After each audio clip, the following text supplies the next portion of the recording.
Welcome Cheers. to Speakeasy. How's it going, Heather? It's good. I was just saying I'm in my workout clothes because I just came straight from the gym, and it's a little weird to come from the gym to drinking alcohol. It's not really the usual thing I would do, but it's okay. I'm doing all right. Welcome to your 20s. Did it all seamlessly. And not in your jammies too. Looked good throughout the whole thing. Oh, yeah, I feel Heather's like... looking good. She was just at the gym. Yes. But you look like to the nines in your 20s. To the nines. Yeah, no, I didn't go to the gym in my 20s. You went running. You used to run. But I didn't go in a gym. She only ran marathons in the Alps or wherever she I went. did one marathon in Switzerland. I was taking a bet. That's true. And then that was it. And then she drank along the way. This is like probably like running and like you know having what's a so funny beer. about that? I didn't, because it was just all I could do to complete the thing. Yeah, I'll bet. Yeah. There were people along the marathon route because it went through like these little villages and cobblestone roads and like really beautiful along Lake Geneva and there were people who were sitting out on like lawn chairs in their yards in front along the route, and they would be waving to us and whatever and cheering us on. And sometimes they'd have, "Would you like some wine?" And some people that I knew stopped and had a glass of wine in the middle of the marathon and then kept going. And I was like, I can't stop or I will not get up again. If you have an extra lawn chair, I'll take that. Yeah, I was just like, no, if I'm going to finish, I got to keep moving. And I had to finish because it was a fundraiser and I'd raised all this money. People donated money in my name. And so if I didn't finish it, I would have felt like a real boob. So Heather, speaking of which, I used to race as well. But they were very different kinds of races. Laughing? And the reason is like in Korea, we would get together. It's like the foreign community, and we would then register for these races in Korea where you would actually like have a map and a compass, and I don't know what you call. There's a word orienteering? for it. Orienteering. That's it. And then you would run to this one different sort of locations, and every location we went to, we would have to do a shot. Right, that was part of it. This sounds like the best orienteering I've ever heard of. It was so fun. We could run faster than them. Just by a little bit. In Sarah's memory, anyway. Yeah, maybe it's memory distorts things. I don't know. True. I mean, I'm not making any judgments. I actually feel like my memory of running the marathon might even exaggerate how difficult and tiring and painful it was, even more than it really was, as opposed to doing the opposite. Like, right. Sometimes people say, and years later, then they're like, actually, it was kind of fun. And I forget They always say that about childbirth. They're like, oh, you just don't remember how painful it was. But you don't. Let's talk about how you get to that, how you ultimately get to that stage, which is Valentine's Day. That's just around the corner from when this episode will come out. A little warning to those of you who are drinking along with us now and planning out your Valentine's Day. That's right. Use protection. Or don't. But if you are drinking for Valentine's Day, we have a special drink for you. It is called the Old Fashioned Valentine. If you're familiar with an Old Fashioned, it is a bourbon drink. But this one is specifically called an Old Fashioned Valentine. And we have the person who created this drink. That's right. Her name is Natalie Migliarini, and we have her here telling us about it. So Erin, why don't you play that for us? I like this. These recipes were some of the best recipes for Valentine's Day that I created. I know they're really delicious. The first one I'm talking about is going to be your more spirit-forward cocktail. So it's a twist on your classic old-fashioned cocktail.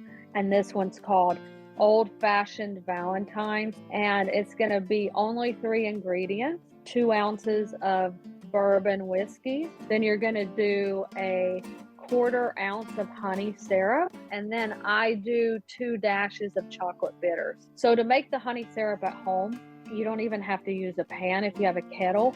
What I do is I just take a coffee mug and you do equal parts of honey with hot water, and then just stir the honey until it dilutes into the water. And that's your honey syrup. So you're really getting in these kind of deep flavors from the honey, the spices from the bourbon, and then some chocolate notes from the bitters. You stir that cocktail because it has no juices with ice, and then you just strain it into your glass over ice. And then I also served it with a salted chocolate truffle. I love Natalie's accent. Just love the way she's. I know. Okay, so she joined us for the Tuesday episode that you can go back and listen to. So if you haven't listened to Tuesday's episode, we have a whole conversation with her about her business, which is she took a love of mixing drinks at home and she turned it into this business called Beautiful Booze. And it's a very popular Instagram account where she teaches people at home how to make cocktails.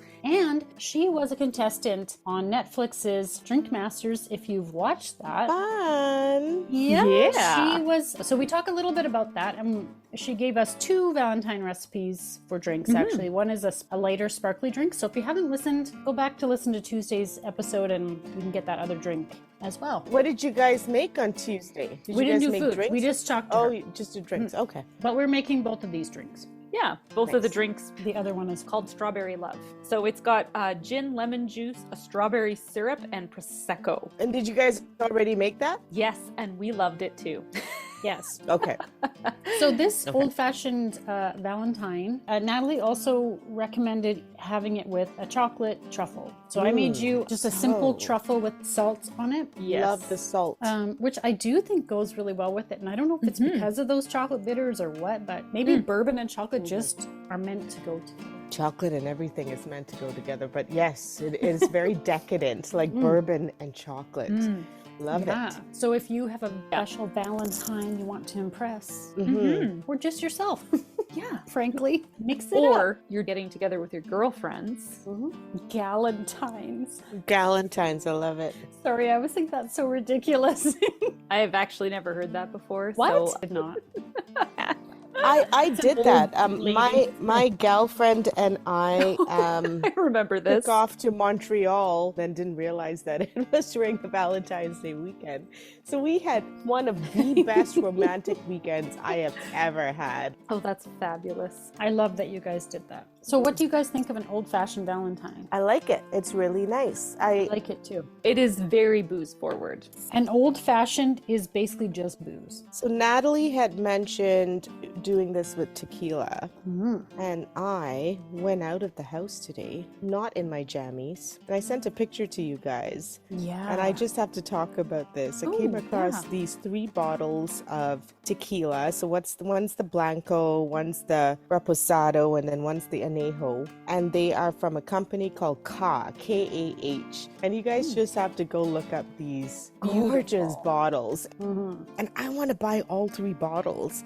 But I don't want to drink much of it because I just want those bottles to live on my bar. Well, you could refill. You could refill it with whatever tequila you normally buy. Oh, you can't do that. What do you mean you can't? Who's going to know? Aside from us and all the people who listen. I'll know.